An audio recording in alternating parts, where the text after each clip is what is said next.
Who is Prester John? Is he David? Is he Joshua? Is he Jesse? Is he Moshe? Is he Melchizedek? Melchizedek, King, Zedek, priest king, Prester John.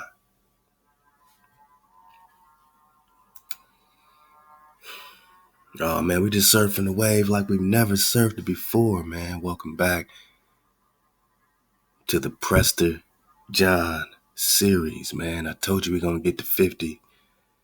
And as this great drop continued to accumulate in the ether, man, love to Yosef the Real, been digging on Dawi, man, so clean and so pure that it really inspired this drop, man. We're going to be digging on Jesse, man, some of the great recon from Yosef the Real. Make sure you're in the classroom surfing the wave with the Ether Squad at 432thedrop.com. Download the app and get in the classroom with Yosef the Real. Every Sunday, 7 o'clock Pacific. Who are the four sinless men? If I went around with a camera and a microphone and I started asking random people all over the place, who died without sin? Who died without sin? Who's the sinless men? Who's the man? They'll say, men. I know of one man. I know of one sinless man. You know, that's been pumped into our psyche, man, where we got to reverse. And it's really right in your face, man, when you start digging on Jesse. Jesse, the father of David, who was known as one of the four sinless men. I mean, to die without sin, you say, what is sin? Sin is transgression. Transgressing what? Transgressing the code, the law, the commandment. So to die without sin literally means you never put a power before your power. No graven images, no killing, no stealing from your tribe, your brother, your sister. Always kept Shabbat. You know, never bore false witness, you know what I mean? Never coveted, you know what I mean? So all this goes into being sinless. And according to Rabbinic tradition, there were four sinless men. Now you got David's father, Jesse. We're going to get into the other three. But Joshua, you know, or Jesus is not on that list. Now we know how the rabbis feel about Jesus. And we know how the Christians feel about Jesus. So which one are we going to, you know, how are we going to sway here? Which one was literally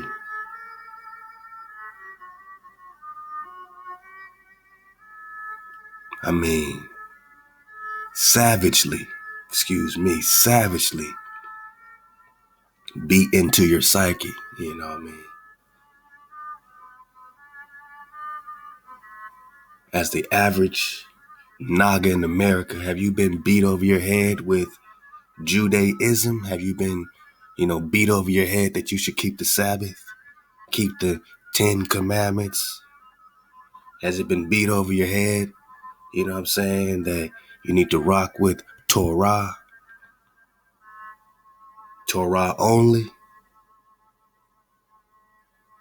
Nah, I don't think that's the doctrine that's been beat over your head. That's been forced into our public schools, you know what I'm saying? But we know this JC doctrine, this superstar, this sinless man, he's a sinless man. But there were four sinless men before that story. Whether we're talking white Christ or black Christ.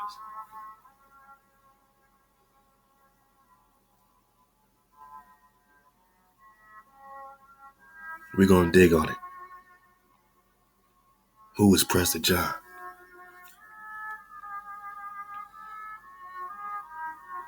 Now we know the story of David in 1st and 2nd Samuel, and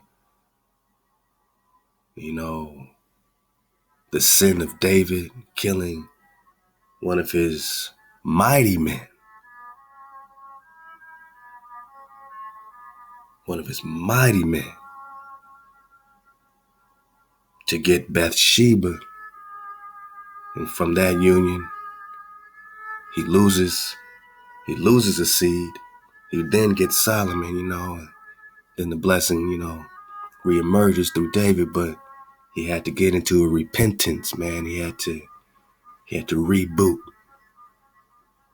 And I like the bro Yosef said in his drop today, man, or yesterday, if you're just digging on, if you're surfing the wave in the ether. It ain't no knock on a man to have transgression and to repent. So, it's not about being greater or lesser or nothing like that.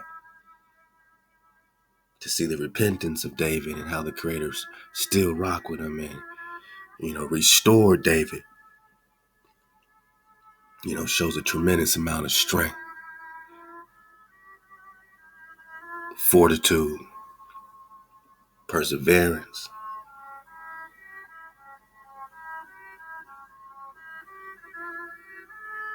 Moses rocked and, according to the script, he had a transgression that halted him from being able to walk into the promised land.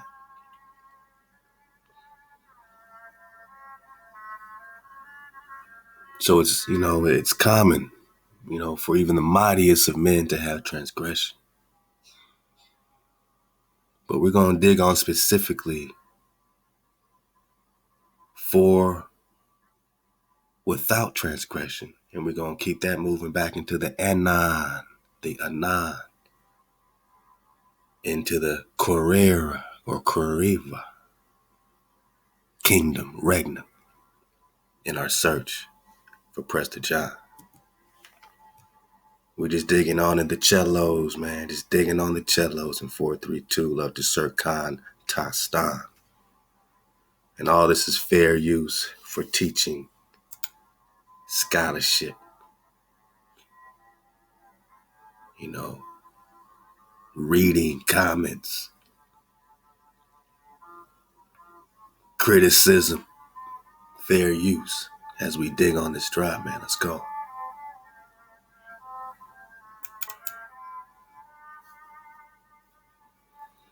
Jesse, and again, love to Yosef the Real, who's doing incredible recon in the ether, man. Again, dig on it every Sunday, 7 o'clock Pacific. Digging on the seed, digging on the root, digging on the tree. Now we got Jesse, or Yeshai, meaning king or God exists. God's gift. Ishai. Isai. Almost sounds like Isu, right? What has this got to do with Isu? Oh, we're just talking about a sinless, man. Phantoms and duplicates, man. So many phantoms and duplicates occurring in the New Test.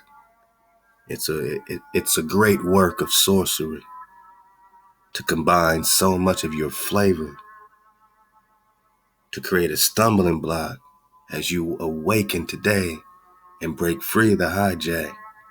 There's so many stumbling blocks and things you feel and things that you feel all the way in your gut bone, but it's because it's based on a foundation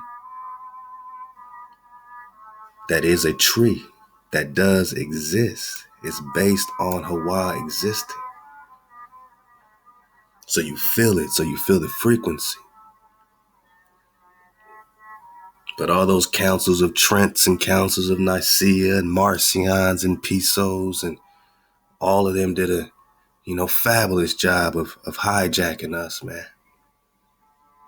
And combining these attributes into this super nigga, you know what I mean? That's the best way we could put it. It's a super nigga. They got to bring all this together to form a super nigga called Isus, who's just an Isu, He's just an Isu. We're just talking about Isai Isu, a figure described in the Bible as the father of David, who became the king of the Israelites. His son David is sometimes called simply son of Jesse. So before you had all the son of David, son of David, son of David, you had son of Jesse, son of Yeshai, ben Yeshai. The role as both father of King David, and here's the hijack, ancestor of Christ, has been used in various depictions in art as the tree of Jesse, the tree. The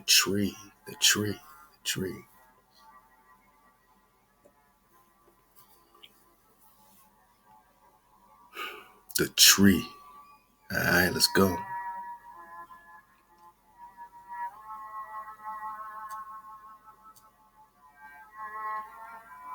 According to the Bible, Jesse was the son of Obed and the grandson of Ruth and Boaz. He lived in Bethlehem in Judah and was of the tribe of Judah.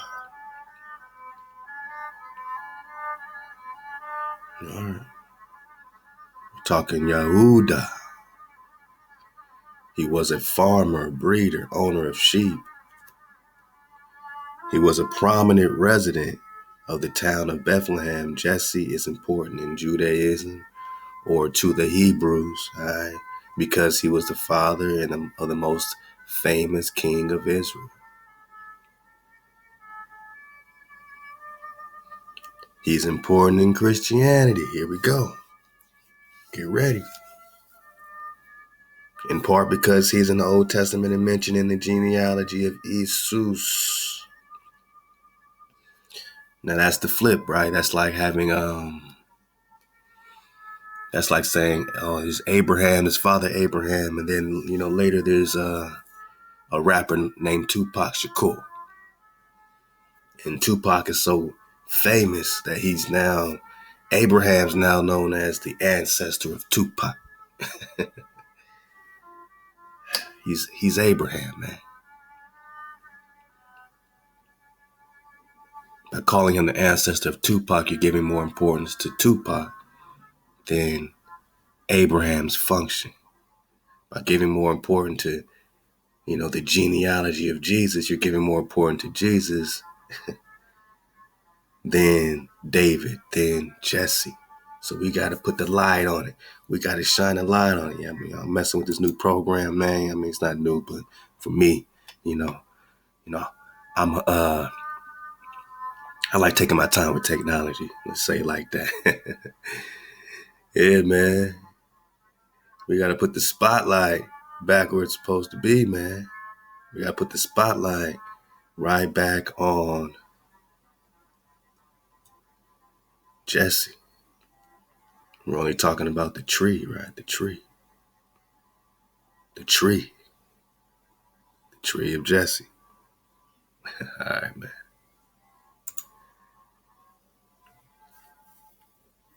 Now, the role as both King David and the ancestor of their Isus. Now, let's watch this.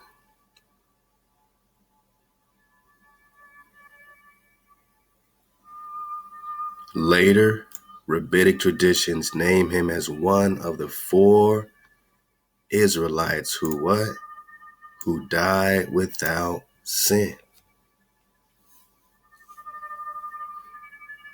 Hold on, where's my flashlight? Later, Rabbinic traditions name him as one of the 4 ancient Israelites who died without sin.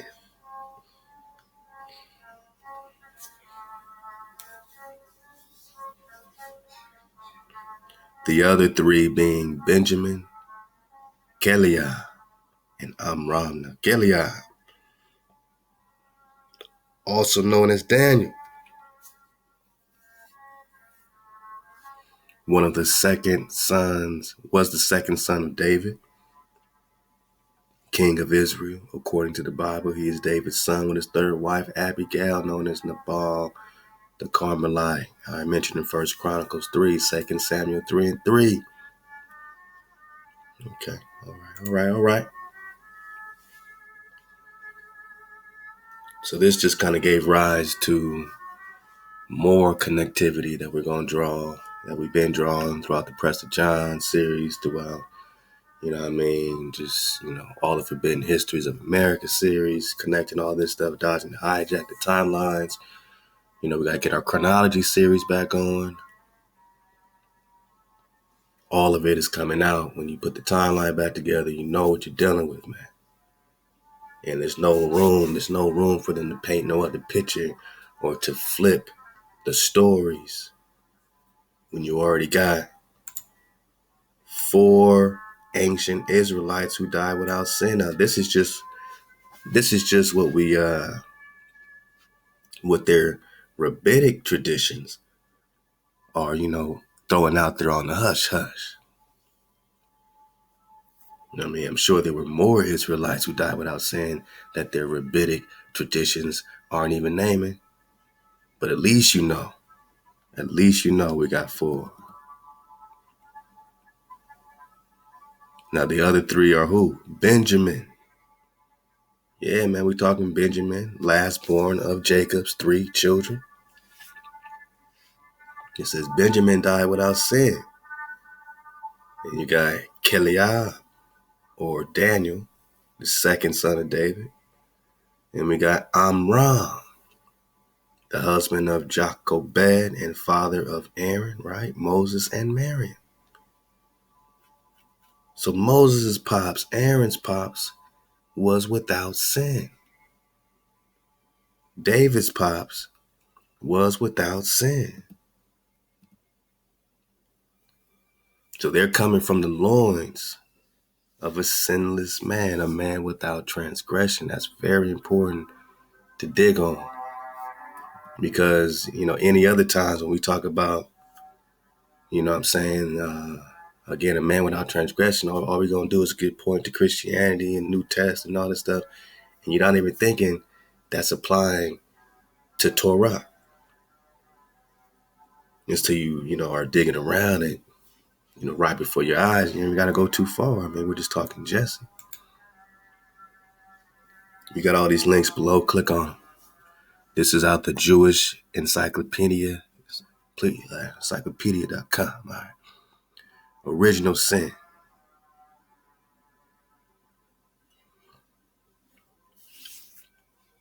Man is responsible for sin because he is endowed with free will, yet he is by nature frail, and the tendency of the mind is to evil, for the imagination of man's heart is evil from his youth. Genesis.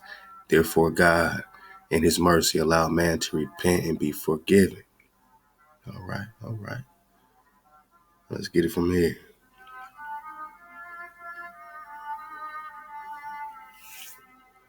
Hosea, or Rabbi Hosea, said that every soul before departing visits Adam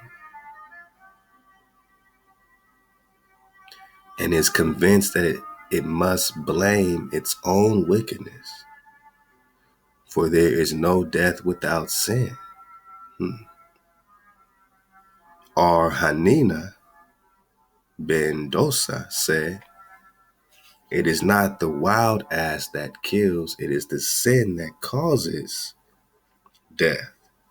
On the other hand, it is maintained that at least 4 persons, here we go, at least 4 persons, Benjamin, Amram, Jesse, and Caleb, died without having committed any sin.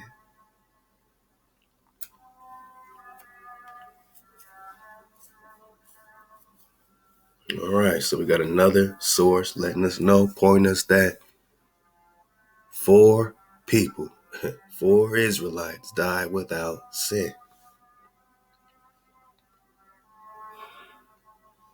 Benjamin, Amram, Jesse, Keliab, Daniel died without having committed any sin, and merely as the result of Adam's weakness in yielding to the temptation of the serpent to uphold the view of the majority or Rabbi Ami quoted the scriptures to show that sin causes pain and death. I visited their transgressions with the rod and their iniquity with stripes. Just talking Psalms 39. The soul that sinneth, it shall die. This verse is in contrast to another. All things come alike to all. There is apparent one event to the righteous and to the wicked. In Ecclesiastes 9. You can dig on the root. But what's the root of this sinless character? What's the root of this sinless person? Well, no sinless person can pop up in the New Testament, without some type of connection to 4 previous sinless people.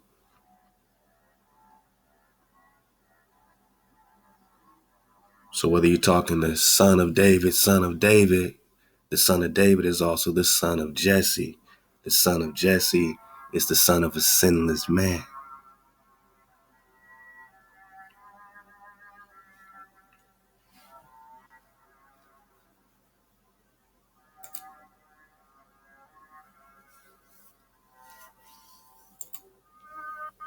David the youngest. Among his grandchildren were the 3 sons of Zeruiah, Abishai, him as one of 4 ancient Israelites who died without sin, and mentioned in the genealogy of Jesus. Later rabbinic traditions name him as one of 4 ancient Israelites who died without sin, the other 3 being Benjamin, Chilip, and Amram. Jesse, Jesus. Jesse, Jesus. I mean, damn, just switch the E and the S. Oh boy. Forget the vowels, right? Man, body bag, Daniel. Later rabbinic traditions name him as one of 4 ancient Israelites who died without sin, the other 3 being Benjamin, Chilip, and Amram. Jesse. Got it. Let's go.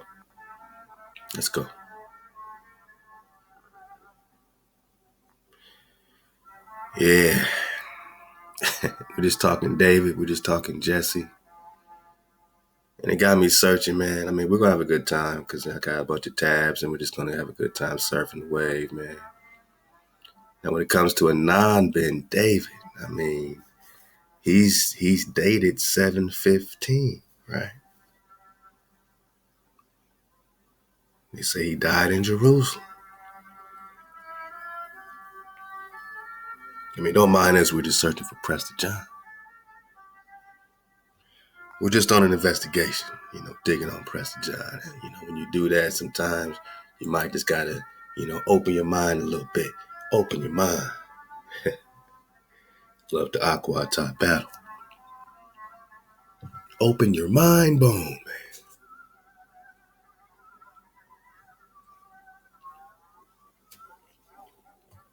Open your mind. Hold on, man. Let's get this for the Ahchwa. Go ahead, old adult movie, forward in your spiritual youth. Go ahead, old adult. I say old adult movie. Forward in your spiritual youth. All right, I got you, Ty Battle. Take two. All right, let's go. Go ahead, old adult. Move forward in your spiritual youth. Keep wallowing in your acquired, unfounded, and fake truth. You've gathered up a lifetime, and what you consider knowledge, you feel secure from wisdom gathered from the societal college. You keep holding on to the things you have already been told. You protect this given tainted info no matter how outdated or old. You have no desire to mentally or spiritually let go and regrow. You are reassured and firm in the things you think you may know. You are complacent and the condition of you and your people, you hold fast to thinking currently you are free and equal. You have grown uncomfortable with everything you've been taught. You have accepted all information without a second thought. You have settled and grown uncomfortable in all your ways. You will only know what you've been told for all of your days. Open your mind bone, man. Ty Battle has dropped hundreds of poems on Drop Nation. We read them every Friday live in the ether, man. Make sure you got the app to get the drop. Because all we're talking about is Hosea.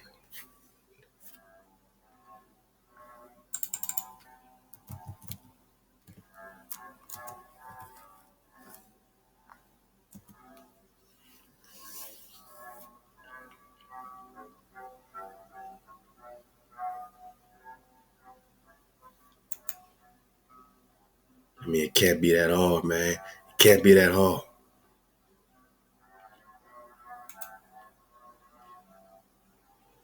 You know, I'm gonna switch these versions up, man. Let's check this version out.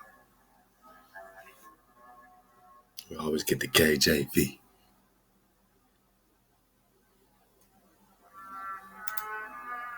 Hold up. Let me get this chart. Let's try this one.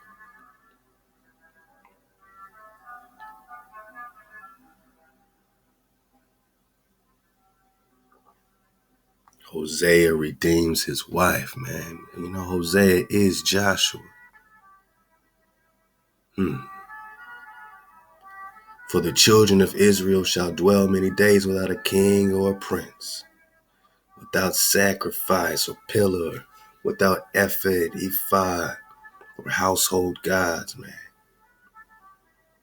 Afterwards, the children of Israel shall return and seek Ahchwa, their power, and David, their king. Then they should come in fear to the Lord, or they should come trembling in respect and reverence to his goodness in the latter days.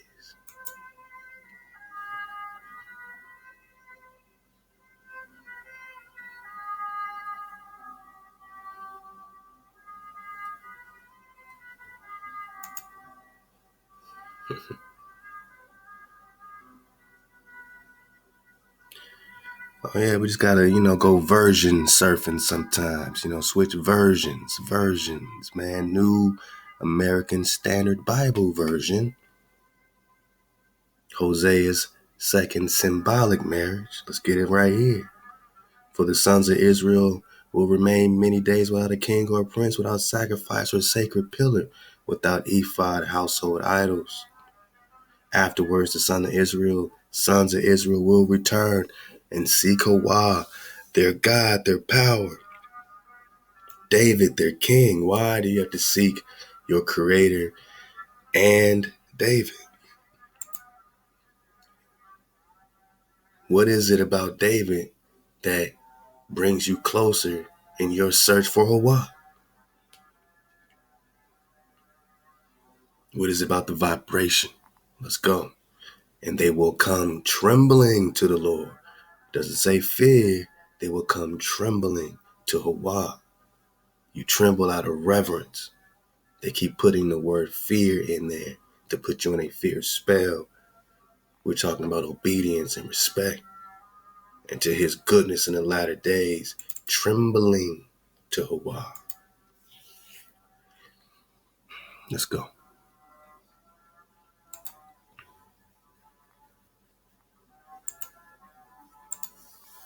Later rabbinic traditions name him as one of 4 ancient Israelites who died without sin. Genealogy of Jesus. Later rabbinic traditions name him as one of 4 ancient Israelites who died without sin, the other 3 being Benjamin, Shelah, and Amram. Right. Let go. So we search for David. We search, man. We're searching. That's why we're digging on Anan ben David. That's why we're looking in between the timelines, knowing that over 1,800 years have been added to our timelines. In certain cases, 1100. In certain cases, 333. 1054. 1778. These are three of the major time shifts. So you got to play around in these timelines and find these Davids, man. Now, whether this is the David or we're talking about another son of David, this is a very interesting, dig. And love to the Templar for actually reminding me on this dig. Because we're just talking Anian. Remember Anian? Come on, y'all. Come on, man. Come on, man. We all remember Anian.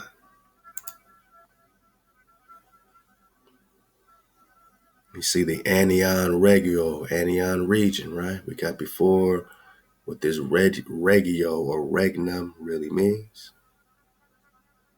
See if we still got it up here.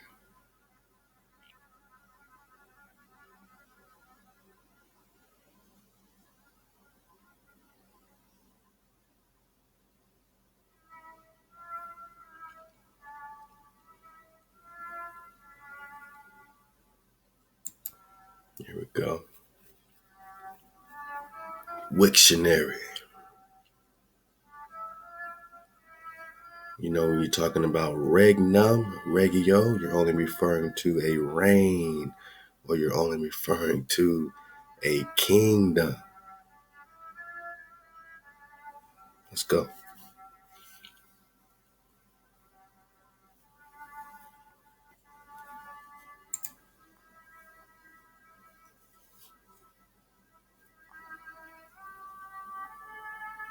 We discovered that they've been playing games. In numbers, it is simply Anian. But in Deuteronomy and Joshua, it's Arnon. So they changed it all to Arnon when the river is really Anian. And we connected all that with the straits of Anian, which is the Bering Strait, but it's also an entire kingdom.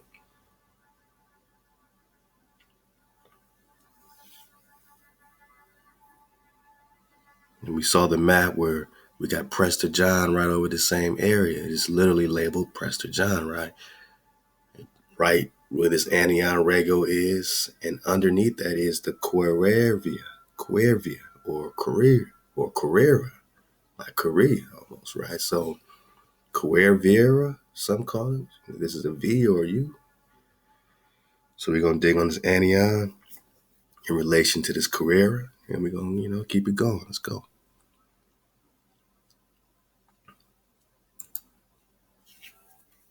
Because love to tie battle in the races of men, you got to overstand when you're seeking David, the reason you're seeking an indigenous frequency. By seeking David is bringing you into your indigenous priest-king frequency. The dark races of men. Robert Knox, all right? I believe and offer the credulous for the people of America, the peopling of America. This is the credulous for the peopling of America, always accepting that standby of the thoroughbred theorists, namely that the Copper Indians, the true Americans, hold up with my flashlight.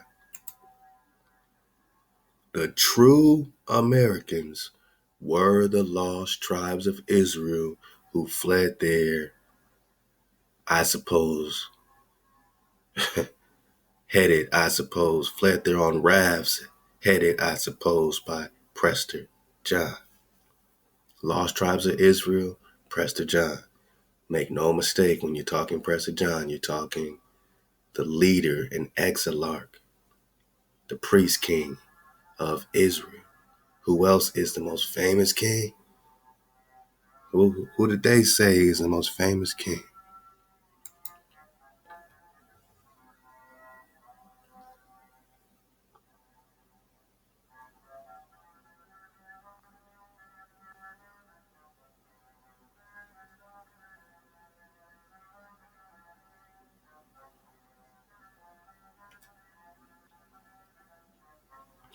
Jesse is important in Judaism or Israeliteness.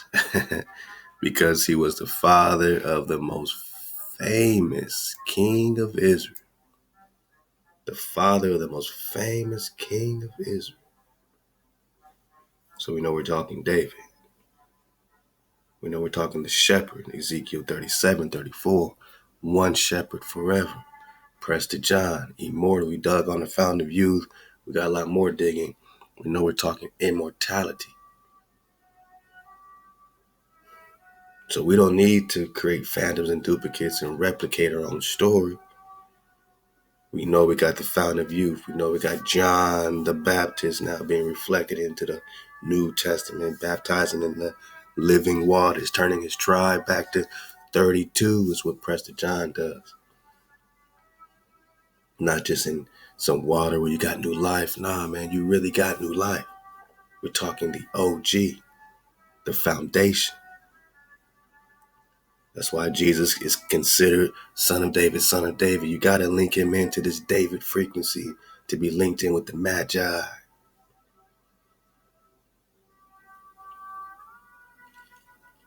Most famous king.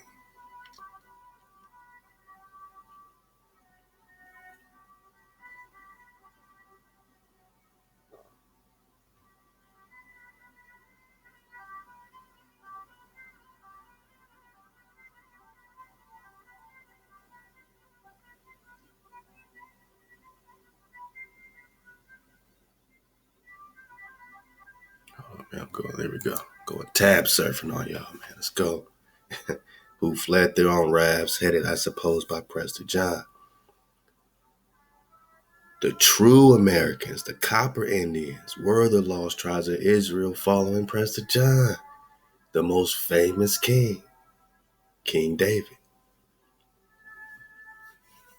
All right. I mean, I shine the light on him.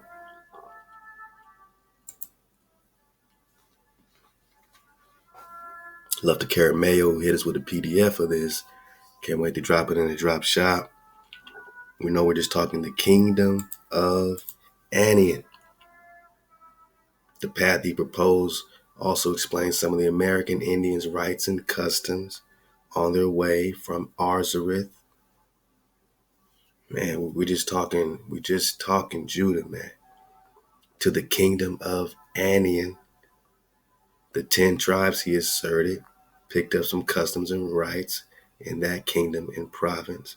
He's talking about what kind of customs? Dealing with this river Sambanya. He's trying to discuss Hebrew customs. Thus, we have at least 3 paths the 10 tribes could have taken: America, Atlantis, the Straits of Anian, and Greenland. Taken to America, either Atlantis, the Straits of Anian, and Greenland. We're just talking the 10 tribes, man. So how is it these Indians, right? These Indians are being compared with this kingdom, this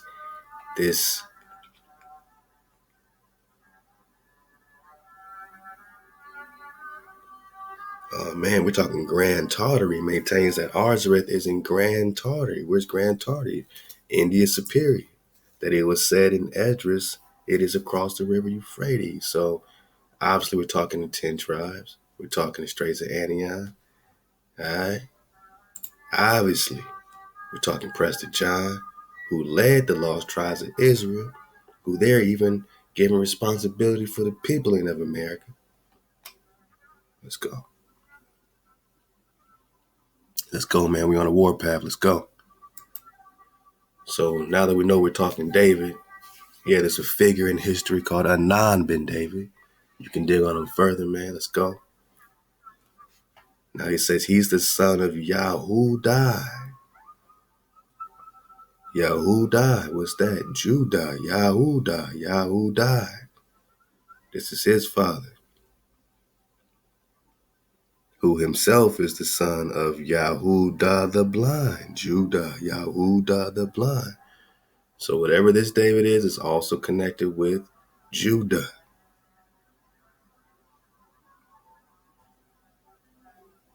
Now it says this Anan is the father of Saul ben Anan. So you got a David, Saul. Whether this is the actual Saul or David. Now, how can Saul be the son of David? Of course, right? But he's the Saul ben Anan, father of Saul ben Anan. And let's go to this Yahudah. So if anything, it's just linking even the names. I mean, for this David to name his son Saul, it's just a play on, you know what I'm saying, this biblical history, man, that seems to be acting out.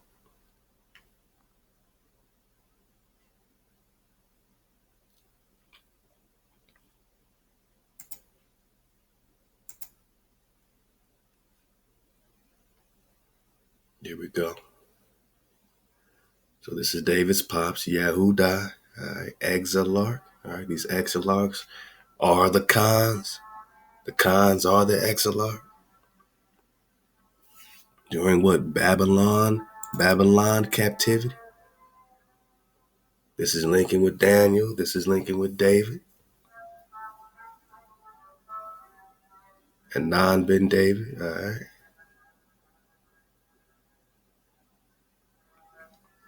Half brother of Nehemiah David ben.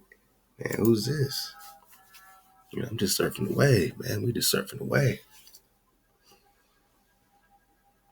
Habibai ben Nehemiah David ben Natroni David. Now this is 683. We're gonna pull up the forbidden histories, you know, just for a quick stint, man, so we can correlate these timelines, man, because let's go back.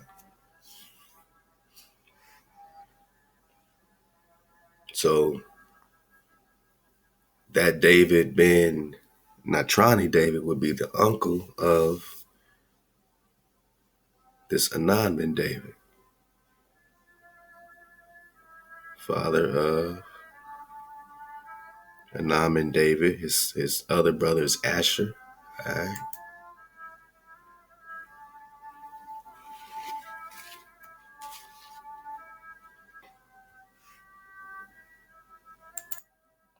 All right, and we see right here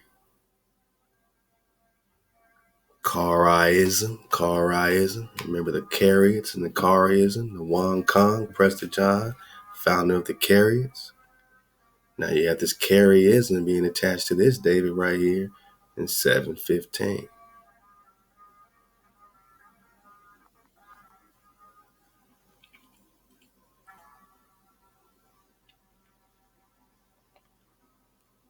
Let's see, where did I pull up that other link?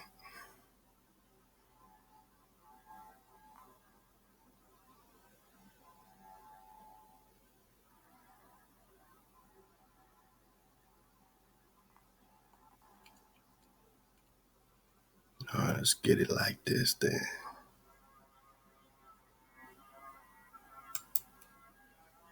Let's just get it like this, man. Just type in Wang Khan Carry. They're going to spell it a little different.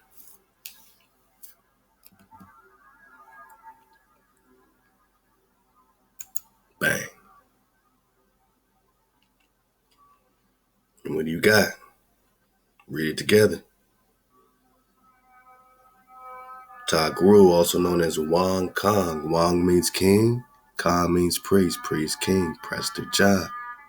Or Ong Kong. Or Hong Kong today, right? Was a Khan of the Karaites.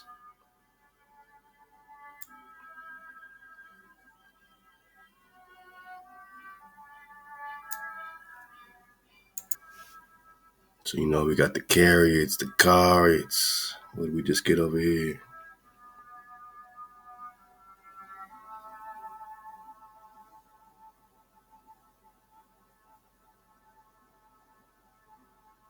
Where's my Anan ben David drop?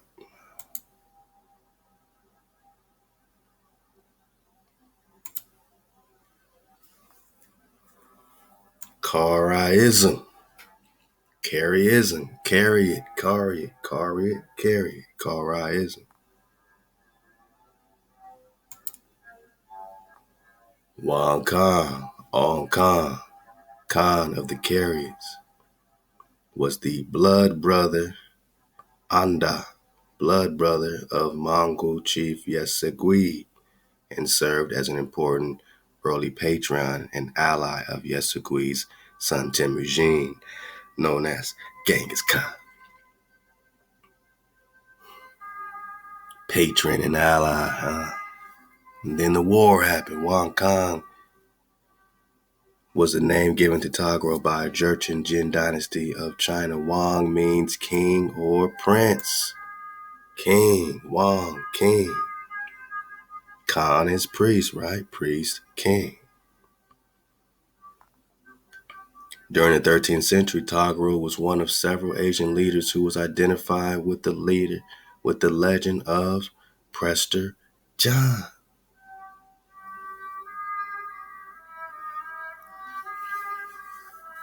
Did a black man discover the fountain of youth?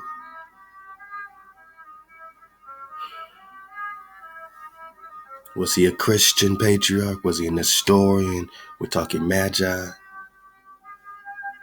Yeah, we got a lot more to dig on. Oh, it's a lot to dig on when it comes to Prester John, Genghis Khan. It's a lot to do with history, man. It's a lot to do with these Karaites, Karaitism.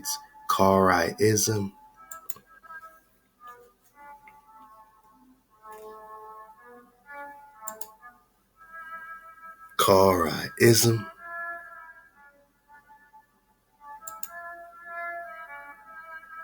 Or what they call here the Karaites.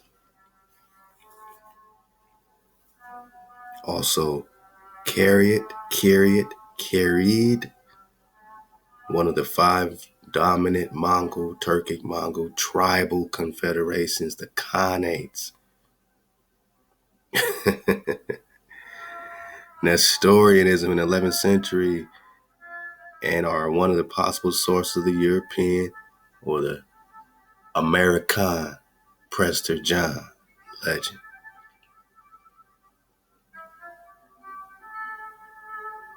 They were defeated by Genghis Khan in 1203.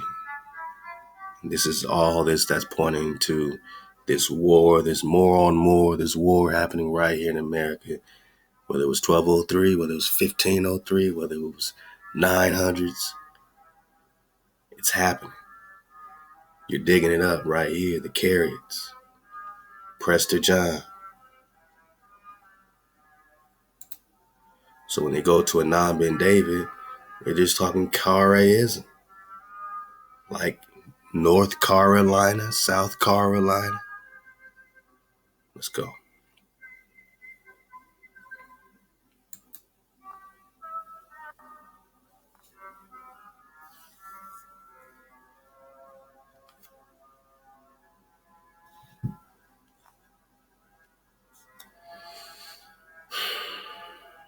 And what's so important about these 700s, man, quickly?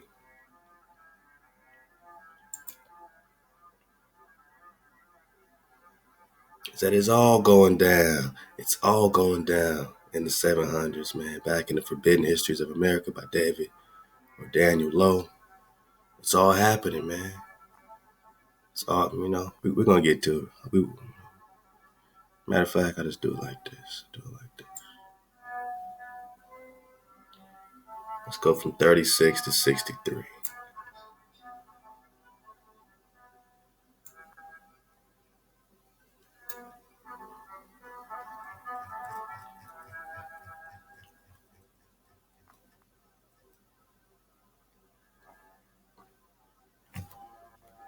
Wow.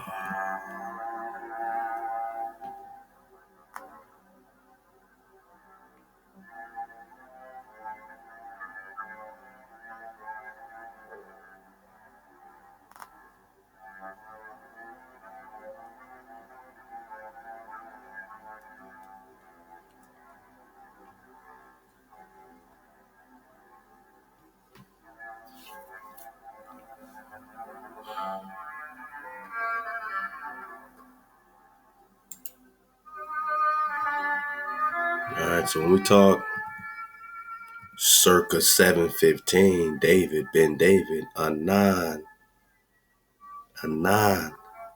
keep that in mind. We're just talking Anan, another title.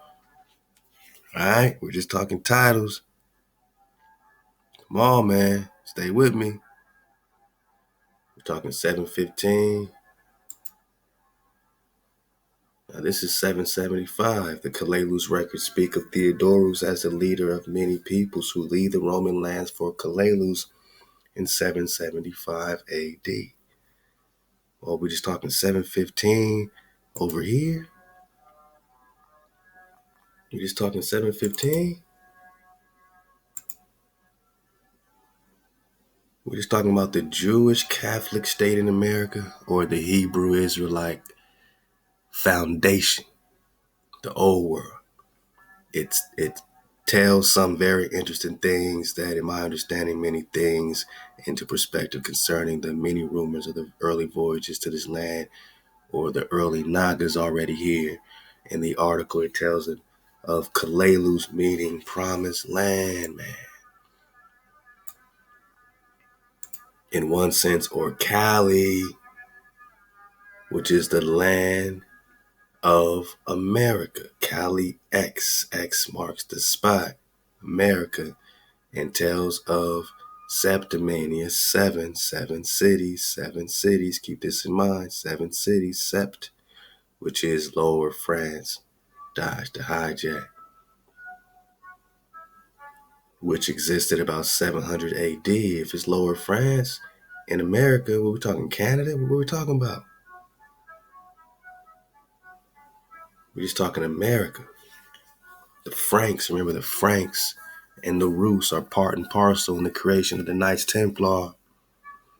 The Rus, Prester John, Solomon. Yeah, we're talking Solomon. 775 AD, Nehemiah Theodoric reconquered the Ame'rican Empire of Kalalus. This is 700s, right? Kalalus ruled by Sylvanus told Texas, Solomon the Builder in the 700s. Now, Solomon is what? In the script, the son of David. So if this is happening in 775 with Solomon, that means you can put David, I don't know. Anan and David, 715.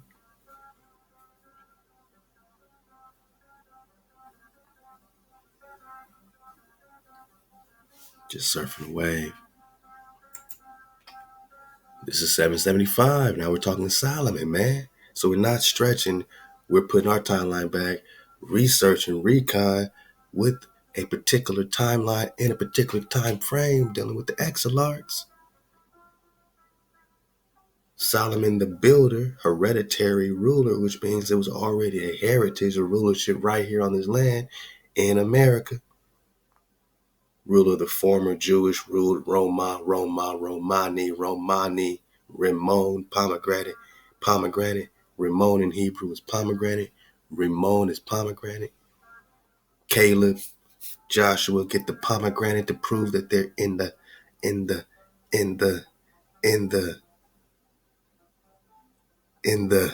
promised land. They get the pomegranate to prove they're in the promised land because they're only talking about the pomegranate. Pomegranata. Oh man, I'm just saying we're only talking about the Ramon or the Roma. Kalalus was founded in the 1st century BC by the Babylonian exarch known as Sylvanus Ogam. Now you got the Og script, right? Nasir Mar, ruler of Sumer, ancestor of the Swan Knights, and that goes deep. Solomon got the Knights, right? Ships of Solomon or Swan boats, all connecting with script. You're talking Toltecs. Toltecs is Sylvanus. Toltec, Solomon the Builder, the royal family, Nehemiah Theodorus, Ogier, Tuatha de Danann, all in one place, man. Maine of America. which is right there in the four corners back then. I still want to dig on this Regamon Irish drop. Then they connected with Israel III, went south to the Toltec lands of Mexico, Makir and Ame'rican, Mixcoatl, the Toltecs, grandfather of Tapuzine, Israel VII, priest of Quetzalcoatl, who left Cholula in 1000.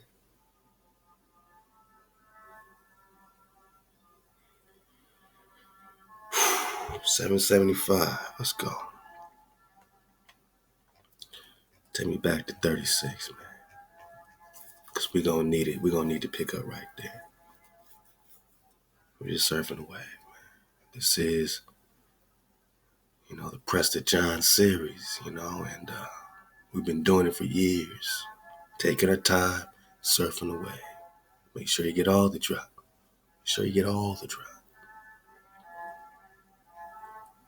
We're just talking about Cibola. 7 cities. Septimania, right? Septimania. 7. All right, let's go.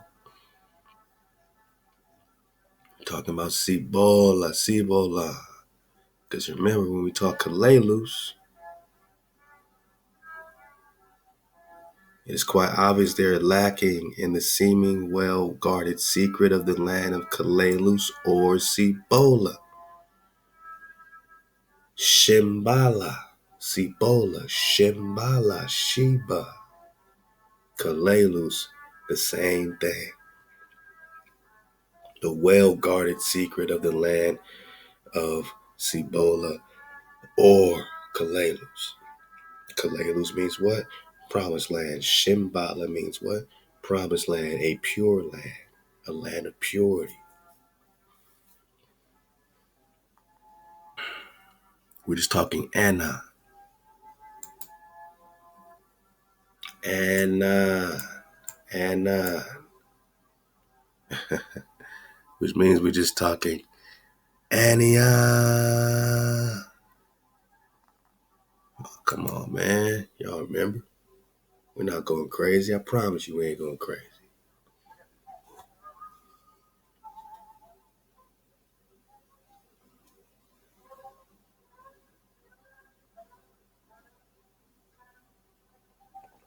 Promise y'all, man, we ain't going crazy. We just digging on 1569 world maps. Don't mind us.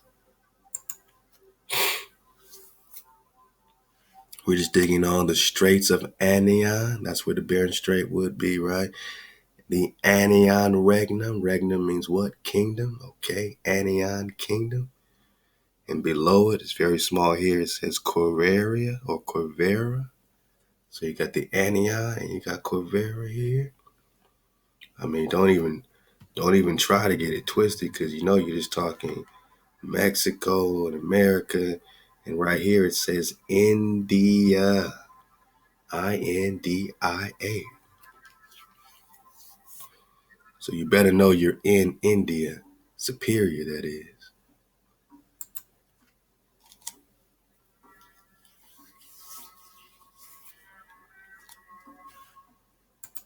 I said you're in India. Superior. India, you dig? China, you dig? Oh, Mexico? Yeah. Florida, Mexico. India, Superior. China. So many maps pointing you to the right direction. Don't let nobody come calling themselves a scholar saying, oh, well, this was just misstated. Prove it. Prove you're not in India Superior because all the public schools been telling us we're not. So if you say we're not, you're just agreeing with all of our public school teachers as a scholar. But we're surfing the wave.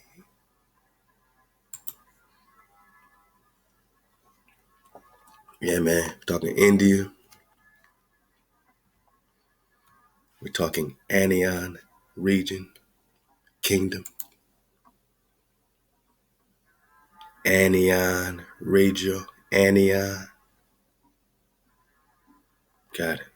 We understand that Anian is Arna. switched to Arnon, all over the place now, right?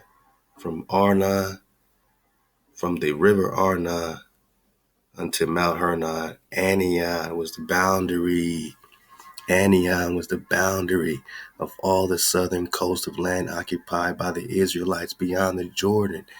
Anian was the boundary.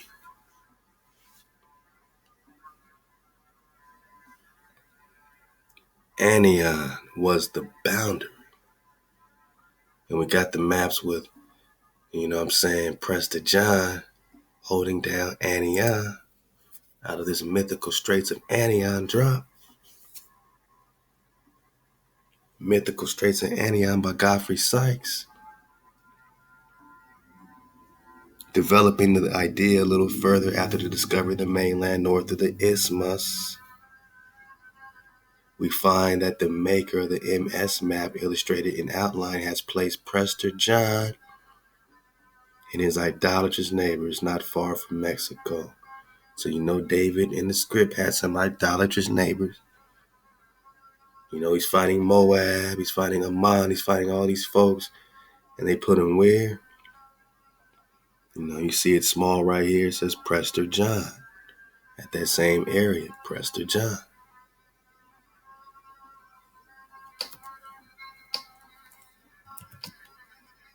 What?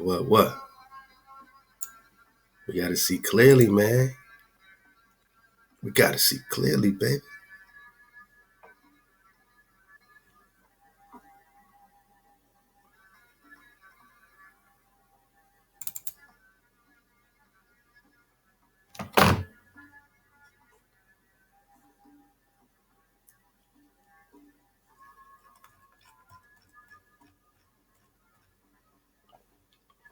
Asia, America,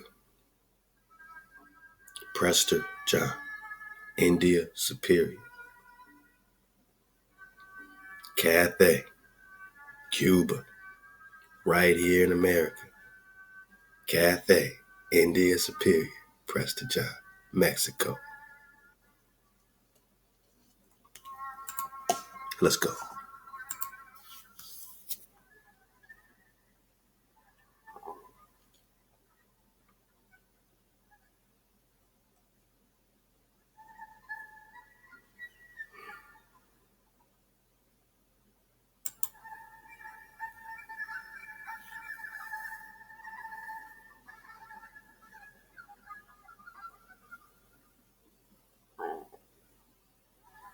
Straits of Anian, part of the legendary Northwest Passage linking the Atlantic and Pacific Oceans, likely to Bering Strait.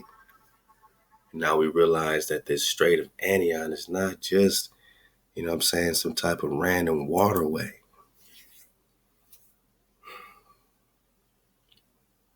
It seems to be some type of portal situation that was connecting these two worlds. They call it this Strait of Anian, but now we realize that this Anan, remember this Anan ben David, right? Because this Ben David, this Prester John, this King David, is literally holding down the kingdom of Anan, Arnon, boundary lines, Moab, Israel, boundary lines. This Anan, love to my family, man, Mr. Mafioso. Dropped this incredible drop here in the 1828 Webster Dictionary. I mean, this is mind blasting, bro. That you got the Anan, the proper name of a river in South America, the largest in the world. Most absurdly, falsely, hijackly called the Amazon. See how they switch up the names to confuse the people. So it's most absurdly called the Amazon. The real name is the Anan. Just like they've been changing the Anian to Arnon, They changed this Anan to Amazon, but you're just talking about the Anian region, Anian kingdom, the kingdom of what? Prester John. Who was Prester John? Who was King David? I mean, hey, who was Anan ben David? You know, we dug on these meanings of Mar. And again, when you talk Mar, you're just talking to what? A lake, a lake, a lake, Mary, lake, lake, lake. You know, they got the other names, definitions to be cut off or marred or moored. All right. A lake, a lake. Just keep that in mind. A lake, water, lake, water. Remember, we got the Ethiopian Sea. This Ethiopian Sea, this ocean. What does it say? Also known as, he named the northern part of the Atlantic the Mar del Norte. So when you have this word Mar del Norte, it's popular in the name of these rivers, right? These massive rivers, Mar del Norte, Mar del Norte. Here you have the Mar Anan. Oh, let's check this one. Here you have right here, Mar del Norte. This is the Atlantic, Mar del Norte. You see how big that is? Mar del Norte. Well, the Mar Anan is the what? It's the Amazon, man. And they're going to try to flip it today like, oh, it's just part of the Amazon. It's just part of this. It's the whole thing. It's the Amazon. It's the Amazon. The Anan, the Mar Anan. Any correlation with Anan ben David? Prester John? Rocking and repping the same exact area. Let's see if I had another map around here.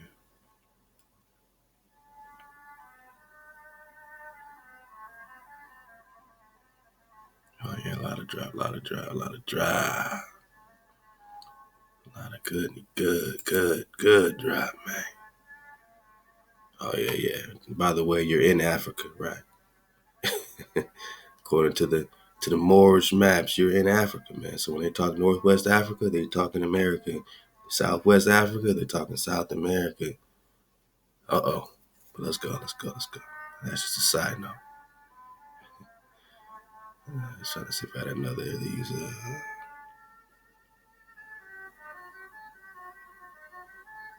are non-maps. All right, man, I'll get back to Anan ben David. But you get the picture, I know I got another one around here,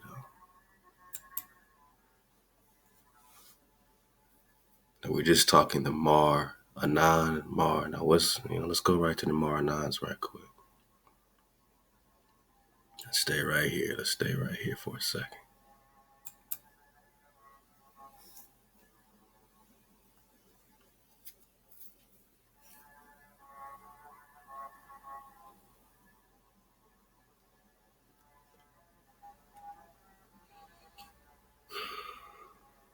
Yeah, man. It's all coming together.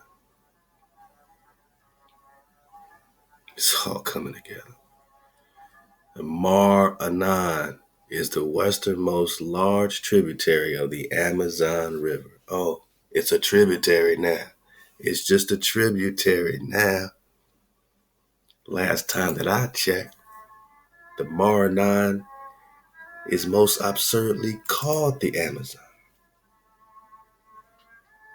But it's the proper name of a river in South America, most absurdly called Amazon. Because it's the Anan is the real Amazon. It is the Amazon. And again,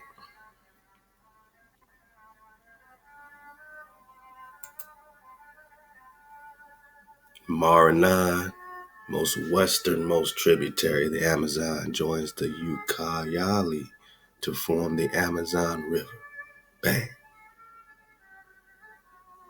Or Amazon, it's in Peru. Alright. 11th longest tributary.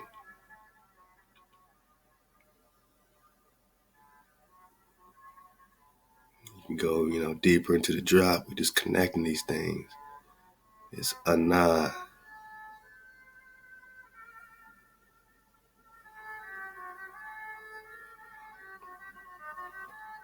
And even more connection is Paca, Samaria.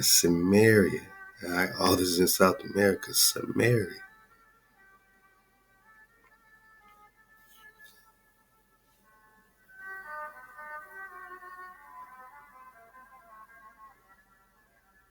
I even want to connect a little bit into this Sumerian National Reserve, which we got before with the Akkadian drop, back in the Phineas drop. Get back to the Phineas Dragon drop. All these national reserves are just dragon preserves. All right, they were dragon preserves turned national reserves. All right. So they got to be drag and drop around this stuff. I'm just surfing away, man. A peace treaty ended the dispute. They got a peace treaty going on in there.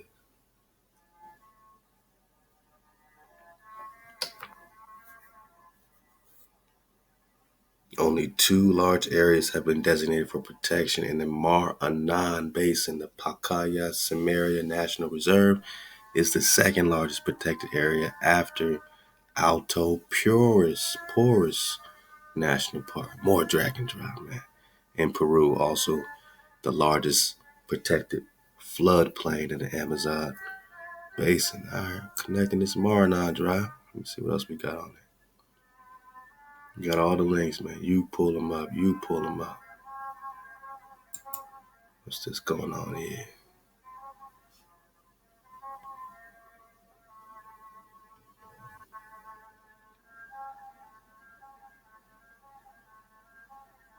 Oh, yeah, connected more on this river, Maranon Drive.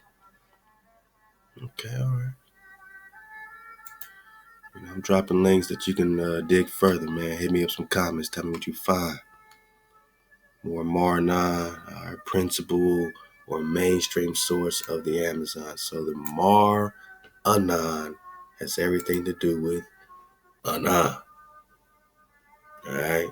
And this Anan has everything to do with the mythical straits of Anian, Anan, which has everything to do with what they say,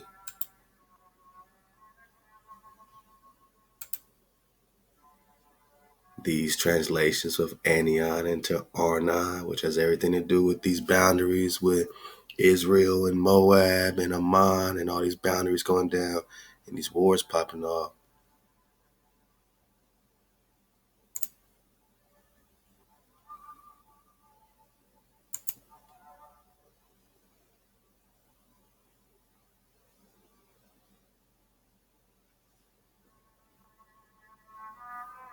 All right, yeah, this is a little more. This is kind of interesting here. It says, by far the largest system is formed by the Amazon, or Mar Ana, stretches 4,000 miles across the equator of South America, constituting 1/5 of the total flowing fresh water of the world. And you know that the source of the Mar Anan is what? Mount Roraima, the mighty tree stump. The Piedmont Indians call it the mighty tree stump. So this tree is the source of this Amazon, or Mar Anan. The volume of water it carries surpasses that of all other rivers, constituting 1/5 of the total flowing fresh water of the world, and is coming out of a tree called Roraima. And you don't think that's the tree of life?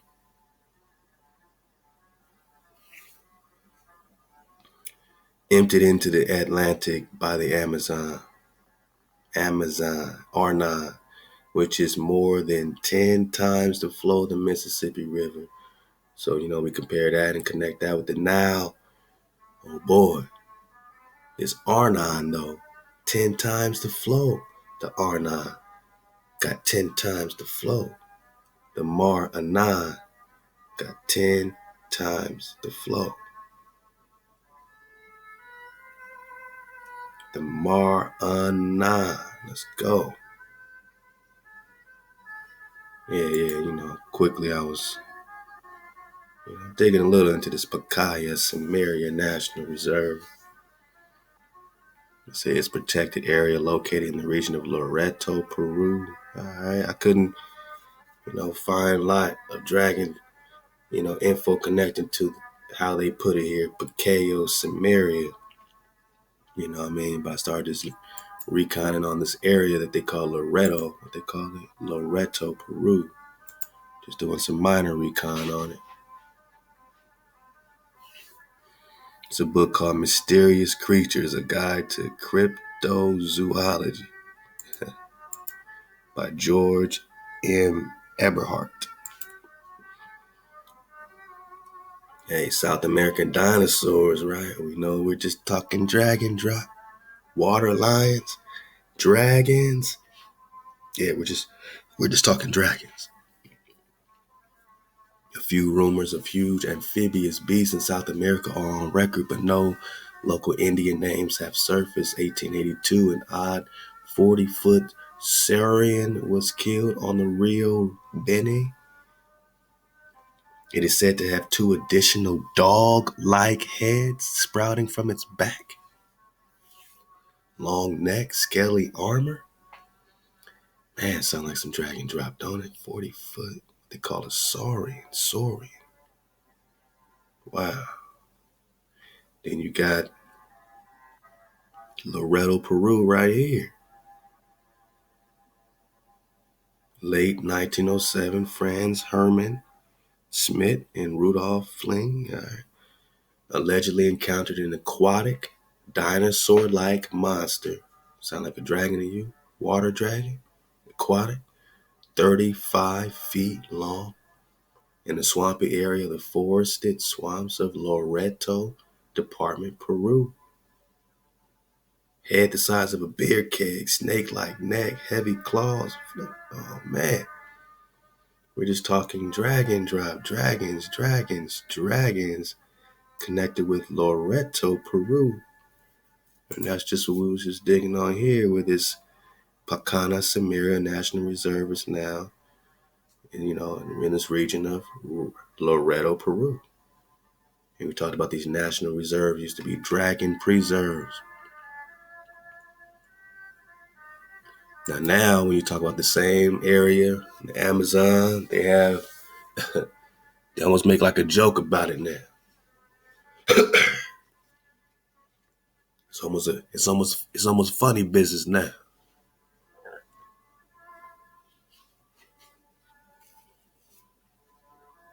Because now they say, oh no, they're just little salamander things. They got these forest dragons. Amazon forest dragon. Well, that wasn't what they were saying. These 35 feet, mysterious creatures. 35 feet here, 40 feet here. But now, don't trip. It's just a forest dragon. And they got little tours and stuff, little dragon tours. It's just a forest dragon.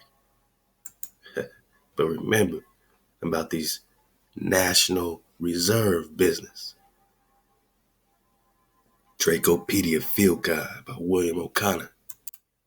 Remember the Draco Field Guide now. They were talking about dragon preserves here.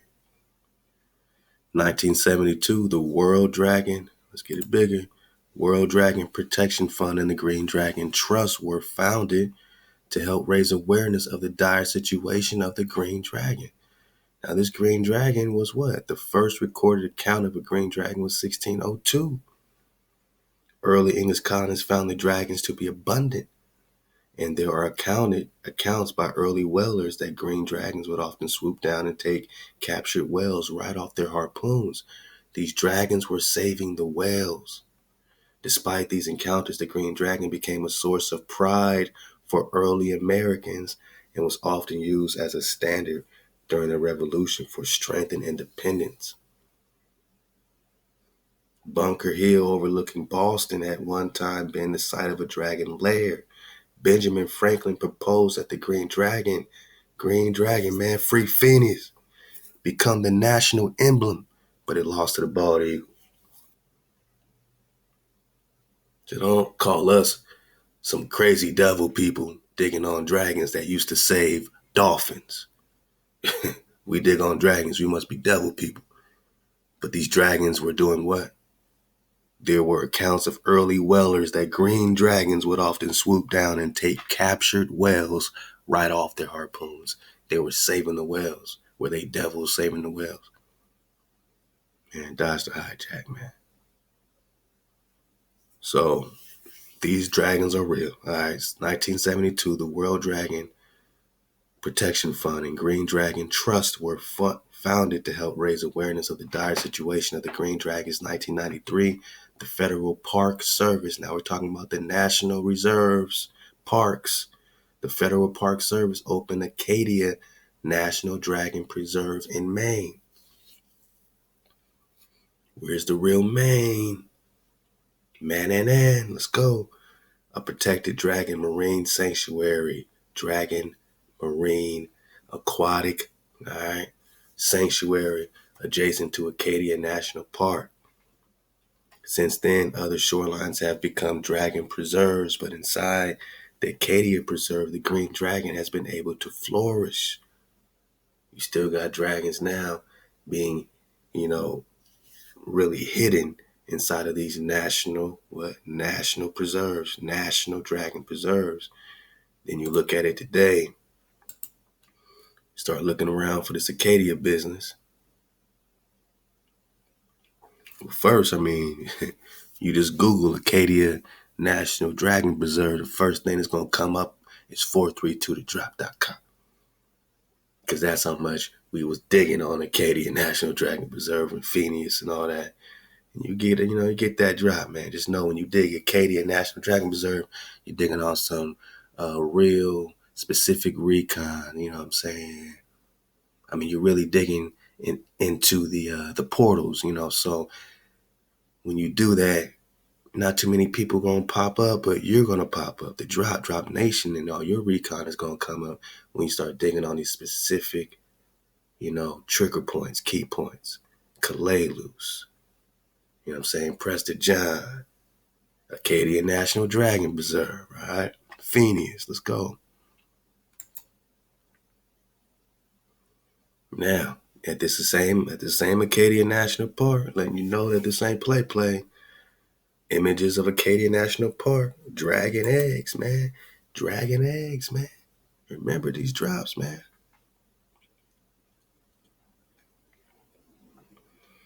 Ooh, looks like they done took these pictures down.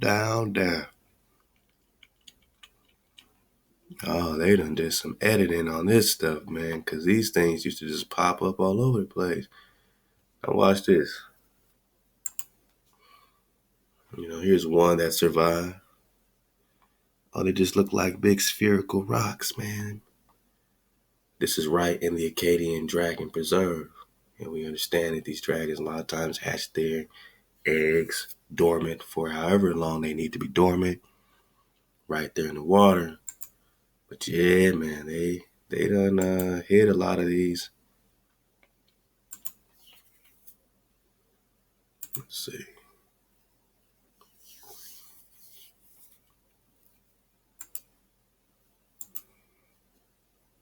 Yeah, here's one image. Let's see.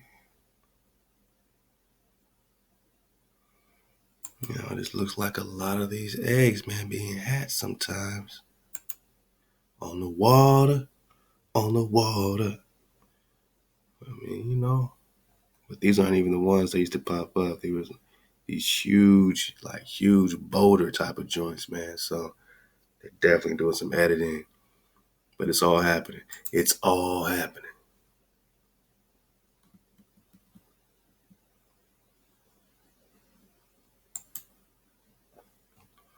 Let me switch up my flow for the dismount. We're about to make our dismount. I hope we have time to do a couple features. We're just going to cover a couple little tidbits here, man. But keep reconning the Anan. We're gonna get into the Quivira, right about now.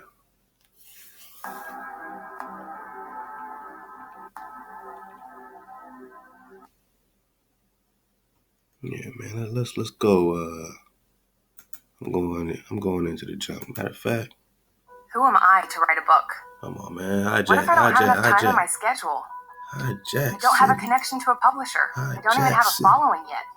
I bet y'all, it's Hijack City sometimes, man. You know how that goes.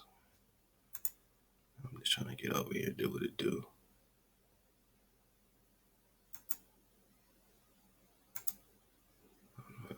I mean, come on. I mean, can I live? Can a naga live? I mean, let's go to the jungle music, man. Let's go dig on it, man. All right, we're just making a dismount. There we go.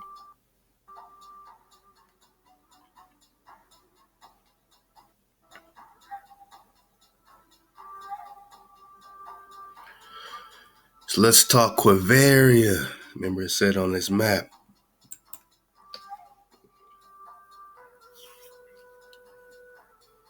Quivira or Quivira or Korea, right? And we know that this is all Judah. We know this is all Prester John, right? We know that this is all your territories, and it's interesting how they kind of got it stacked, almost like a northern, southern tribes and different things. But these are two kingdoms, right? This says Regio. There's another map here.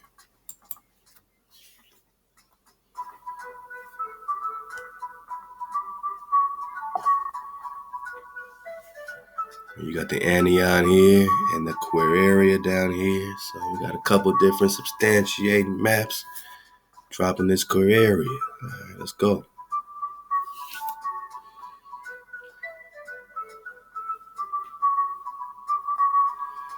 Oh yeah, here we go. I was looking for this one. See if I can get it bigger though.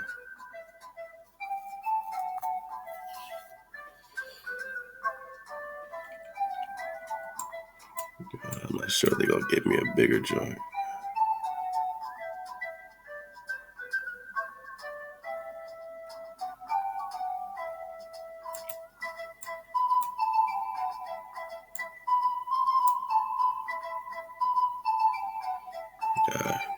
But yeah, you see the Quivira regnum region. If I click that.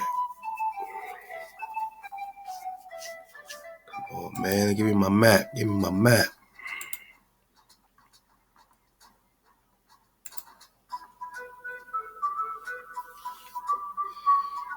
Still not gonna get me bigger. All right. You see the Quivira right there. You see Anian right there. You see Quivira right there. So that's all we pointing out. There's some other drop that I want to show. It's a little small though. All right, so you see the Quivira, however you want to say it.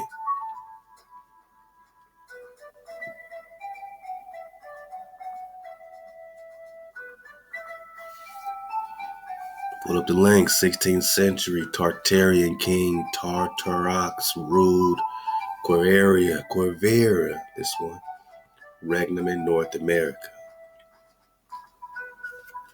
And let's see where this takes us for the dismount.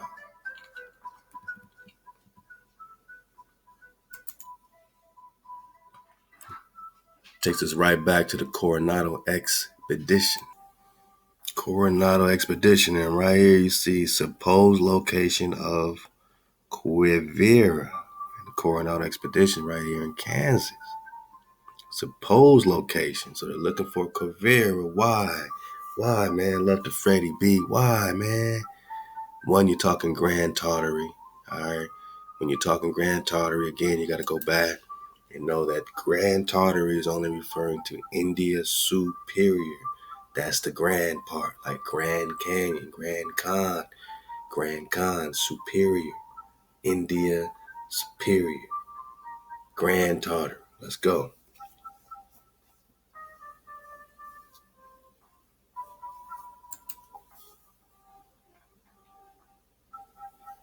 Francisco Vasquez de Coronado was a Spanish conquistador and explorer who led a large expedition from Mexico to present-day Kansas.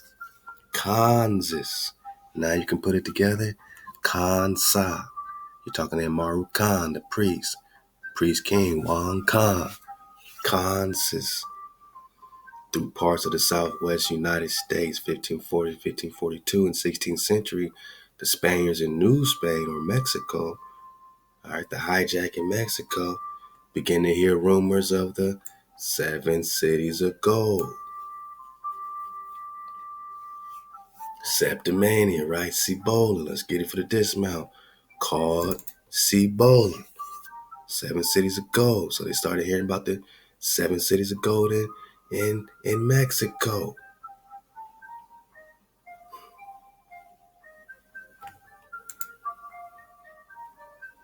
Mexico. Prester John, Mexico. Juan Khan, Kansas. Amaru Khan, Juan Khan, Prester John, Mexico. Got it. Cibola. 7 cities of gold called Cibola. Or Kalalus. Or Promised Land. Roman Jewish colony. We know we're talking Hebrews, right? Septimania, 7 cities. Cibola. Oh man, we narrowing it down, man. We on your ass, Prester John. 7 cities. Cibola. Grand Tartary. Kansas. Supposed location of Quivira. Let's keep going with this Quivira. Now that we can see clearly where Cibola or Kalalus is, and it's on all these maps, right? All these ancient maps. Cibola. Pomegranata, right? Pomegranata. California. Let's go.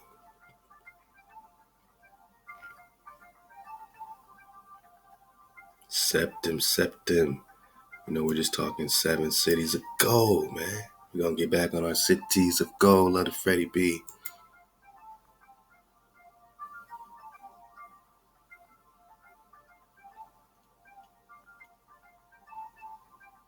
Now, let's see. This is connected to...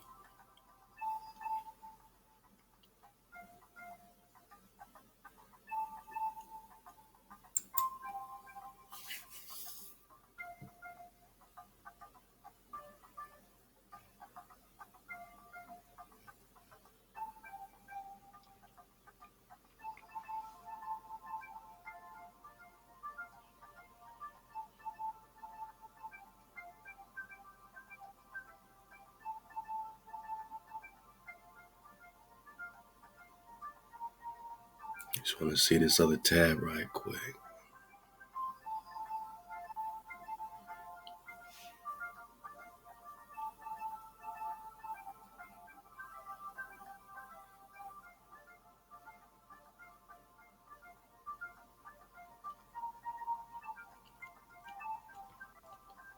Let's go back.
Yeah, because they brought up this this Wichita situation. Hold up. There's actually some more drop. Let's get it from right here. Man. So, just right quick, man. Just looking in this Maranon River Wiki link. Home to the indigenous people such as the Urarana. Let's get it right here.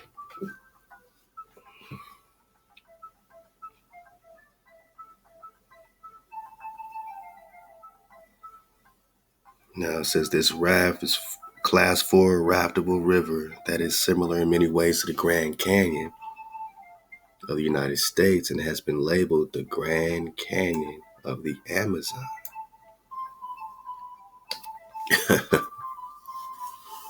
So you're comparing one Anan with another Anan,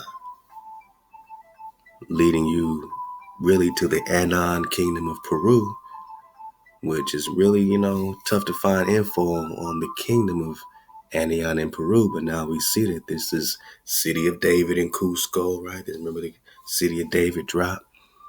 Even Horace Butler was breaking down stuff on the City of David in Cusco, Peru. Now you connect that with this Anian, this Anan, this Prester John right here. So it seems to be this link between these two Anans or Anians, man. The Grand Canyon of the Amazon. Most of this section of the river is in a canyon that is up to 3,000 meters deep on both sides, over twice the depth of Colorado's Grand Canyon. Even bigger. It's dry land-like terrain, much of which receives, man. All right, so let's go back over here. We're just talking Cibola, 7 cities ago. The cities, check this out. As the story goes, Coronado was not your regular explorer. He was a conquistador. So that's what they keep trying to say. These explorers, they were missionary, conquistador, invaders, looking for gold. Actually, he was looking for the 7 cities of gold, which were all also known as the 7 cities of Cibola. We know that Cibola literally means what? We're just talking Kalelus.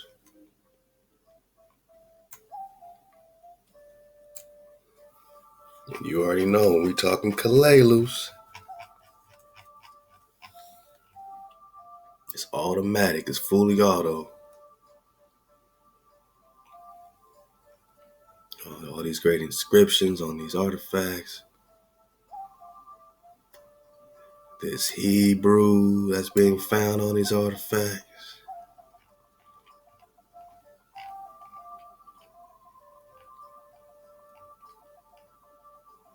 We know that Kalelus means promised land, right? So that's Cibola. When they keep saying 7 cities of Cibola, there's 7 cities of the promised land. Septimania. King of Septimania. Is king of the 7 cities. King of Septimania. Prester John, Wang Kong.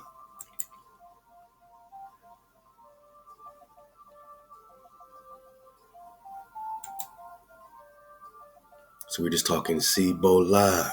You can get way more drop that's digging on this. We got way more coming.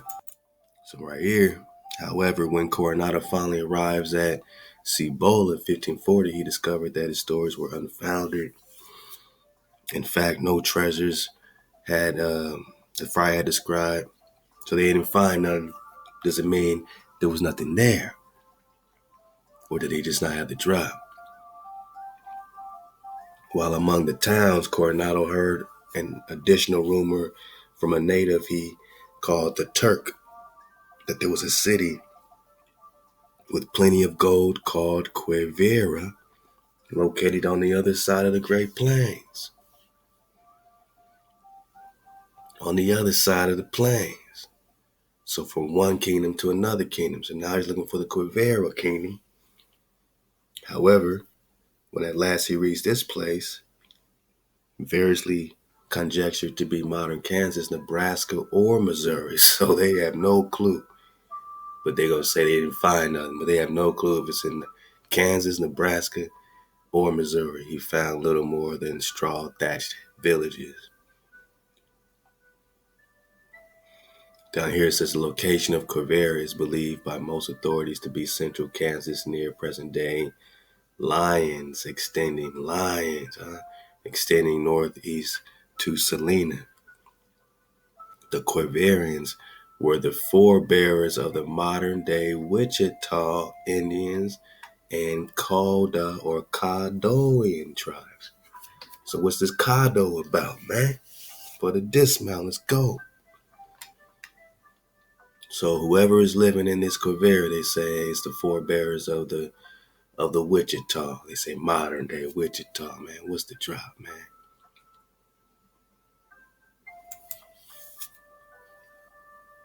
You know, you got these Jews in Wichita. They got all their history, right? Hijacking, just like the Careyism. Isms means what they're just, hijacking the Karaites, right? Judaism means you're hijacking Judah. History of the Jews in Wichita. Pull it up. Jews have been a part of Wichita's story from its earliest days, going back to the days of Leopold Hayes, who settled in Wichita in 1869. So they're going to pick up their history. They're going to pick it up with the hijack in 1869. But they've always been a part with Wichita. Jews have been a part of Wichita's story. Well, what's the real drop? Not the hijack drop. What's the real drop? That Wichita is really what, my brother? I got to go to my Moorish brothers for this one, man. Wichita is really what? My Moab brothers? What is it for real, man? We're just talking to what? We're just talking priest king. Indigenous cosmic order of Melchizedek. Oh, man, they getting it all, huh? They getting it all, huh? When you talk of Wichita, man, love to Ray Lime L Bay. All right, you get it, man. Get the link. When you talk Wichita, you're just talking Washita, like Washington, right? Oh yeah, I mean, you pronounce it more, the Washita, Sagamore. You know what I mean? Just get the drop out. Because we know this is all connected to the what? The Washita is the Wichita. The ancient ones. That's what you need to get out of this. The mound builders. That's what you need to get out of this. Sylvanus told Texas is what? Let's go back.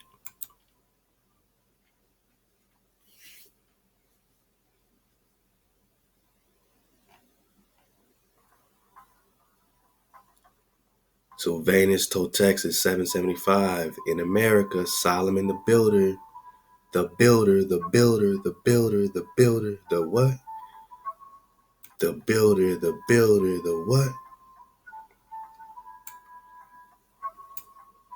The builders. Naga more than Naga, right? Yo, you thought I was playing? Yeah.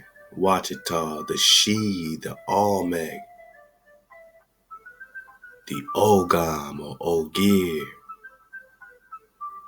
Well, they say ogre now, right? They're talking Almec, the She, the Mark, the sign. Dodge all the hijack and get the dropout. Because all this is connected with these indigenous first peoples of the Ame'rican tribes of Jacob, the OGs, land of the West, Westerner, Moor, tribal nation, indigenous, aboriginal. You get it, man. You get it, man. You get it. You see clearly, right? You're just talking Wichita, all the Washita, all the She, all the Olmec, all the Amarus, all the Nagas, all the royal house, Wichita, what they say?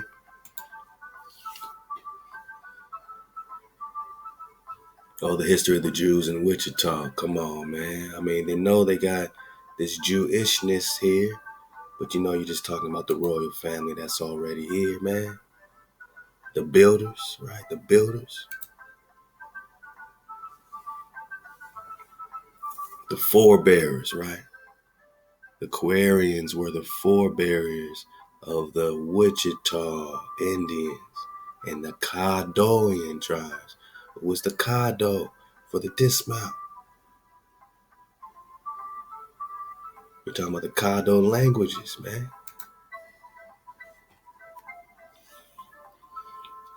What's the Caddo languages about? Native American languages, traditional language, and the Caddo. And they're connecting this with a lot of the indigenous languages like the Adai.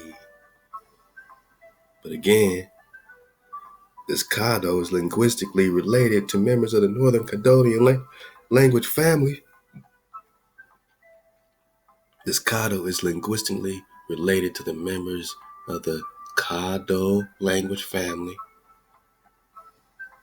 The name of the Pawnee, the Kishi, or Geechee, right?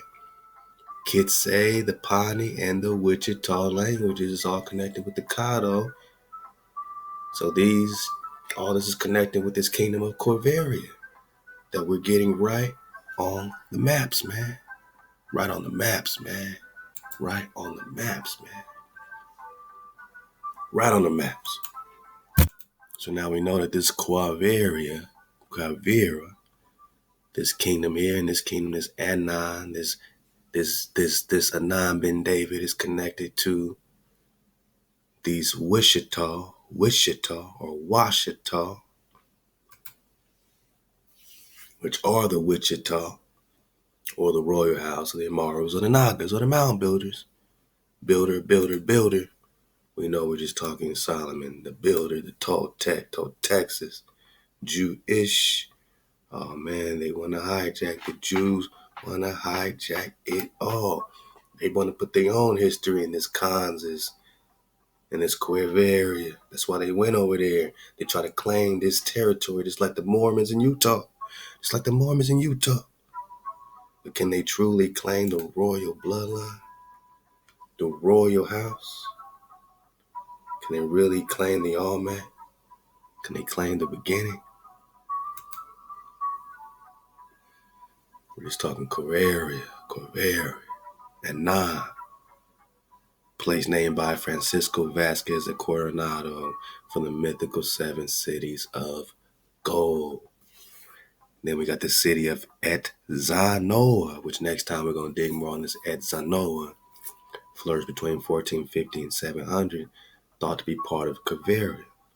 Back to the 7 cities of gold. Oh man, it's a lot to drop the dig on. We're just making a dismount, but you see where we're going.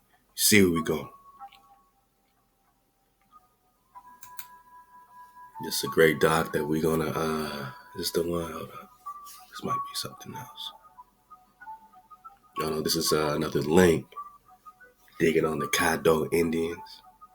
We're just talking considerable territory, western Louisiana, eastern Texas.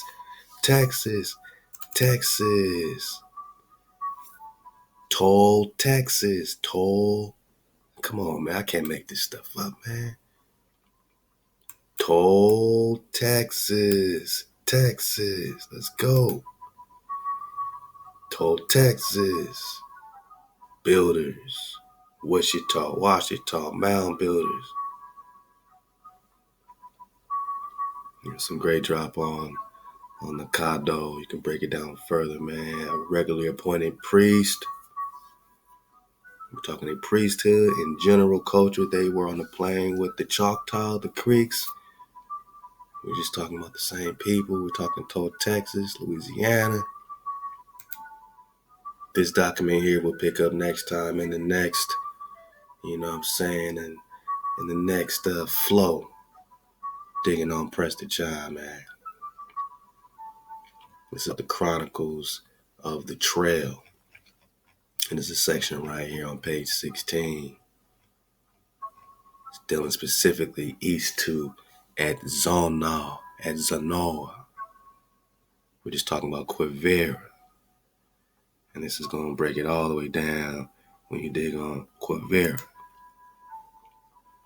I mean, you want to dig on Quivira, this is where we're going to pick up at.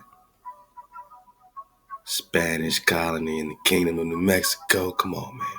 Set off on the search of Quivira, a fabled city of gold. For its time and place, the expedition was impressive. At least 70 soldiers armed with 4 cannons. Does it look like they were exploring or trying to conquer? They came with 4 cannons to say hi. A dozen priests, large contingent of Indian allies or turncoats, hijacks that look like you. Come on, man.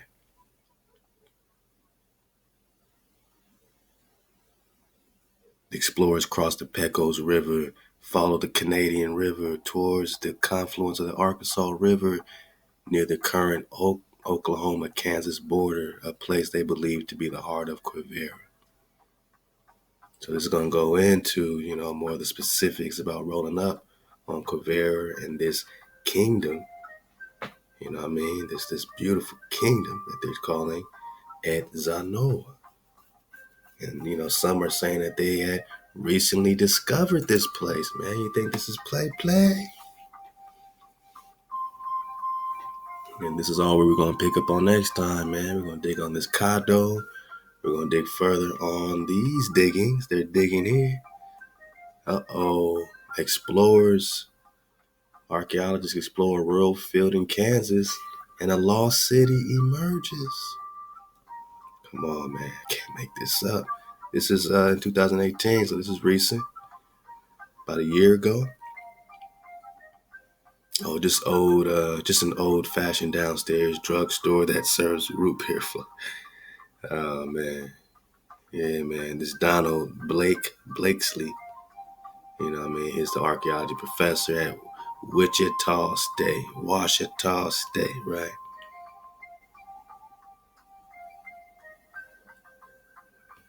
Is it play, man? They really digging it, Back to the Coronado drop.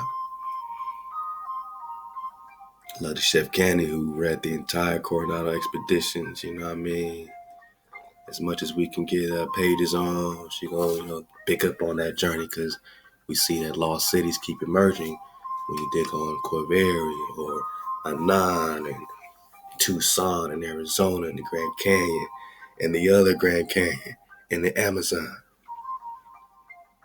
So much is coming out in your forbidden histories. So much is popping out in your Quivira, in your forbidden history. Man. What's next? What's next to come in the investigation of the Priest King? Anan Ben David of Anan. Talking Anian.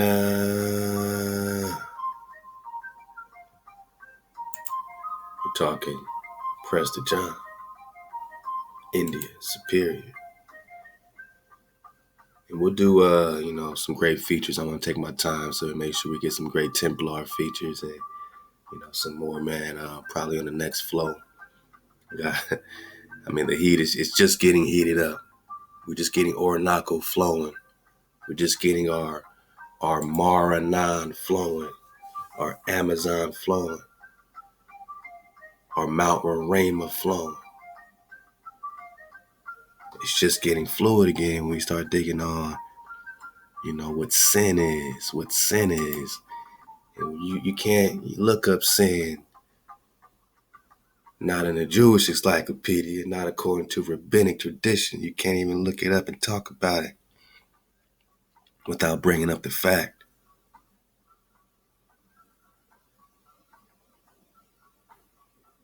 It is not the wild ass that kills, it is the sin that causes death. On the other hand, it is maintained that at least 4 persons, Benjamin, Amram, Jesse, and Chileab, Daniel, died without having committed any sin. And when you talk about David and coming from the loins of a sinless man, a man without transgression,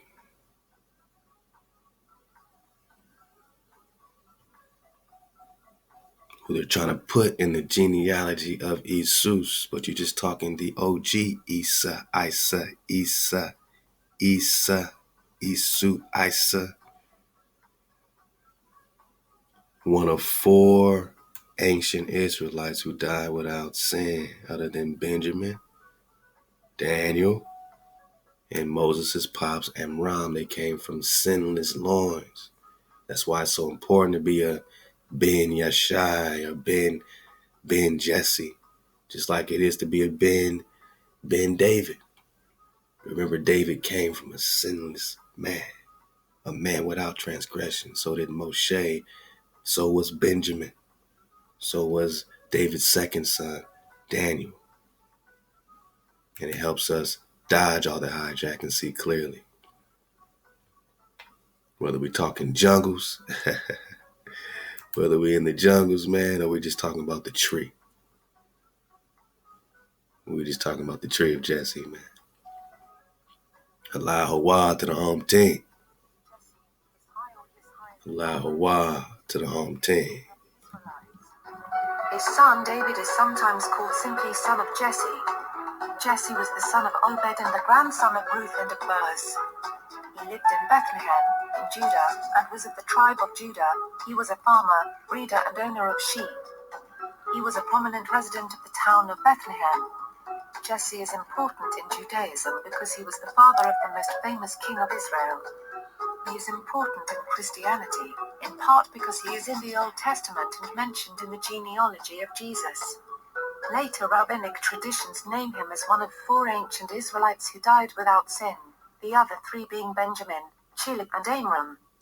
Jesse is stated, died without sin.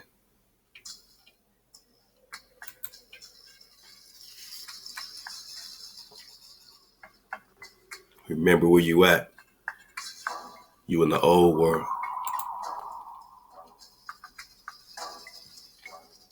And it's starting to look a lot clearer than this. We're just returning home.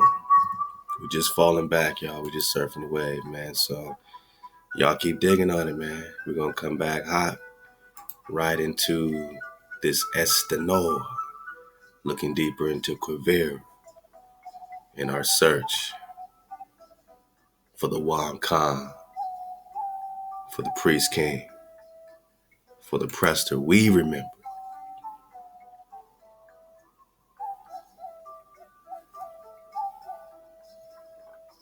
that the sons of Israel, the daughters, will return.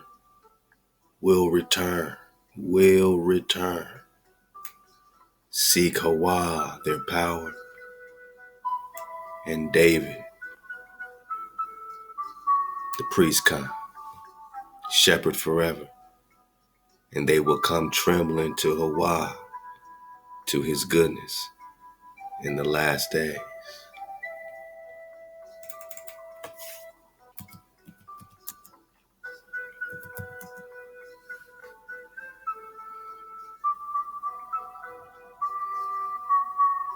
And oh boy, this much we know, that when it comes to the restoration, when it comes to the redemption, then I will set over them one shepherd, my servant David, and he will feed them, and he will feed them himself and be their shepherd, and I, Ahchwa, will be their power, and my servant David will be prince among them.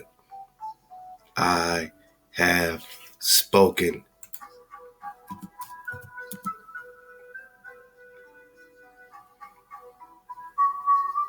Ahchwa, for the vision to see clearly.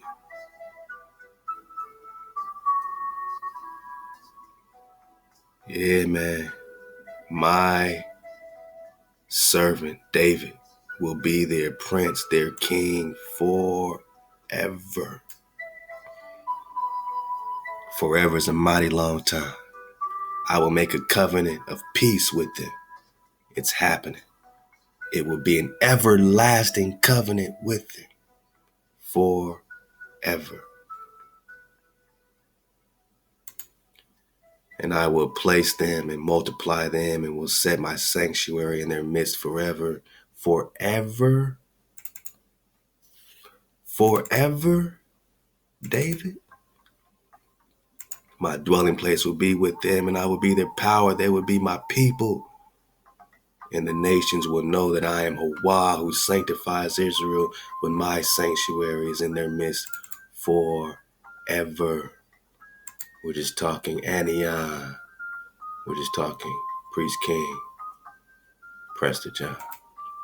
All praise our Creator for another flow, another day, for the vision, for the reunion.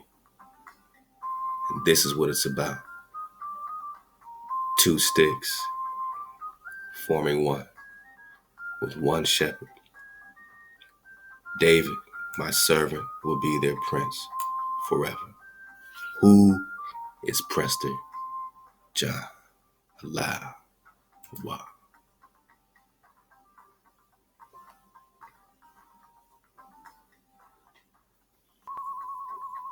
Dawada.